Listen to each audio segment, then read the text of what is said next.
विभीषण पुढे म्हणाले, खर राक्षसाचा नाश करणारे तुम्ही तर श्रोता दृष्टा ग्रहण करणारे वेगवान आहात. तुम्ही तर अन्नमय प्राणमय मनोमय विज्ञानमय आनंदमय आहात. तुम्ही निर्विकल्प निर्विकार निराकार असून निरीश्वरही आहात. क्षणविकार रहित अनादी आणि प्रकृतीच्याही पलीकडील पुरुष तुम्हीच आहात. मायेच्या योगे तुम्ही धारण केलेल्या रूपात मनुष्य असल्यासारखे दिसता, मात्र तुम्ही तर निर्गुण असल्याचे जाणूनच विष्णू भक्त मोक्षाप्रत जात असतात. हे राघवा, तुमच्या चरणांची उत्तम भक्ती रूप शिडीची प्राप्ती करून हे ईश्वरा ज्ञान योग असे नाम असणाऱ्या प्रसादी चढून जाण्याची माझी कामना आहे. हे सीतापती, हे श्रेष्ठ करुणावंता, हे रावणाच्या शत्रू, तुम्हास नमन असो. तुम्ही या संसारी माझे रक्षण करावे.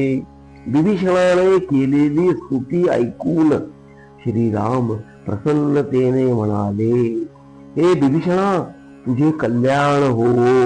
तू कोणताही वर मागावा, तुझे इच्छेप्रमाणे मी वर प्रदान करेन.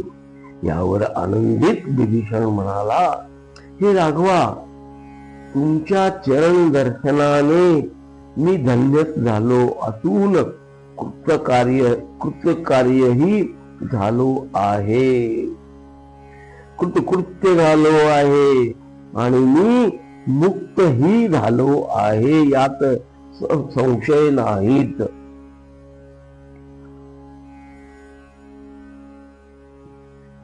हे रामा, तुमचे दर्शन घडल्याने माझ्यासारखा धन्य शुद्ध आणि भाग्यवान या जगी अन्य कोणीही नसे. हे रघुनंदना, माझ्या कर्मबंधनाचे नाशास्तव भक्ती स्वरूप असणारे तुमचे ज्ञान आणि तुमच्या परमार्थ स्वरूपाचे साक्षात्कार ज्यामुळे मला होऊ शकेल असे तुमचे ध्यान मला द्यावे. हे राजेंद्रा, रामा विषयांपासून निर्माण होणारे सुख मी काही तुमचेकडे मागणी करीत नाही, मात्र तुमच्या चरण कवळी माझी भक्ती घडून राहो अशी माझी मागणी आहे. ठीक आहे असे संतुष्टतेने म्हणत श्रीराम पुन्हा विभूषणात म्हणाले, तुझे कल्याणच हो.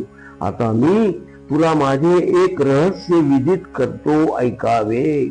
अतिशय शांत भक्तियोगी आणि आसक्ती रहित असणाऱ्या अशा माझ्या भक्तांच्या हृदयात मी सीतेसह सदैवच राहतो, या बाबतीत संशय हा नाहीच.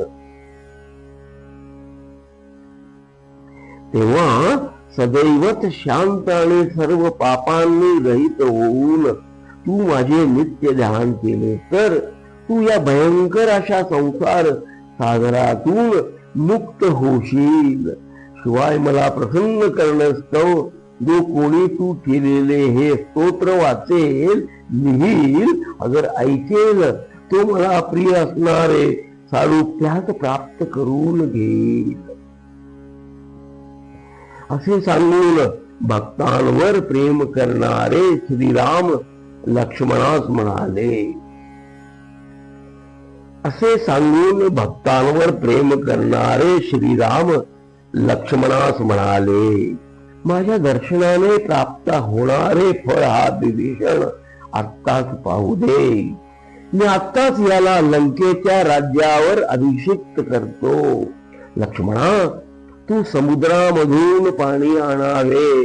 जोपर्यंत चंद्र सूर्य आणि पृथ्वी राहील, तसेच जोपर्यंत माझी कथा या जगाच्या स्मृतीत राहील, तोपर्यंत हा विभीषण या लंकेचे राज्य करो.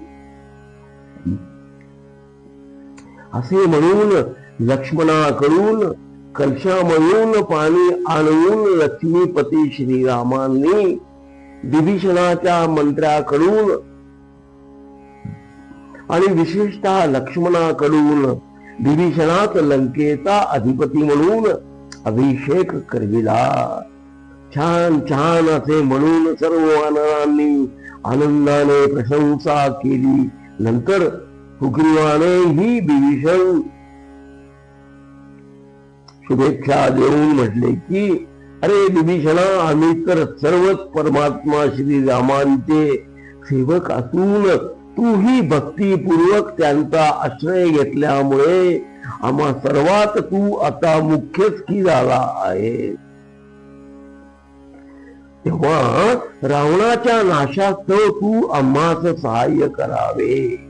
यावर विभीषण म्हणाला, अहो परमात्मा असणाऱ्या श्रीरामांना मी सहाय्य करणारा कोण?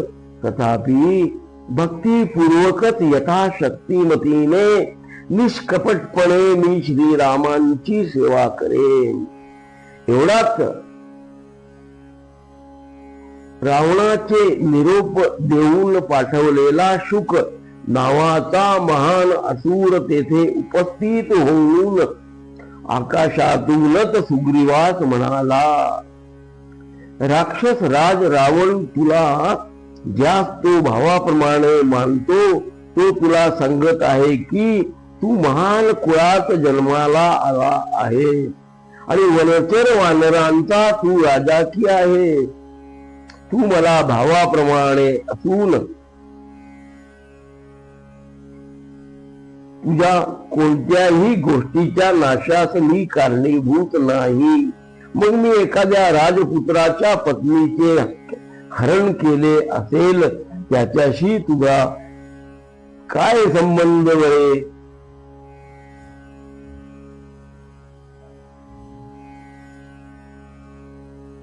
तू आपल्या वानरासह किष्किंधेस परत जावेस. देवतांना ही लंका जिंकणे कधी शक्य नाहीच झाले.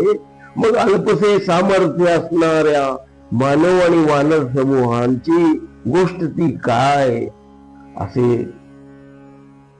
असा रावणाचा निरोप ऐकून सुग्रीव विस्मित होऊन पाहू लागला. सर्ग 3 पुढे सुरू. घ्या श्रवणानंद. हरि ओम तत्सत. हरि ओम तत्सत.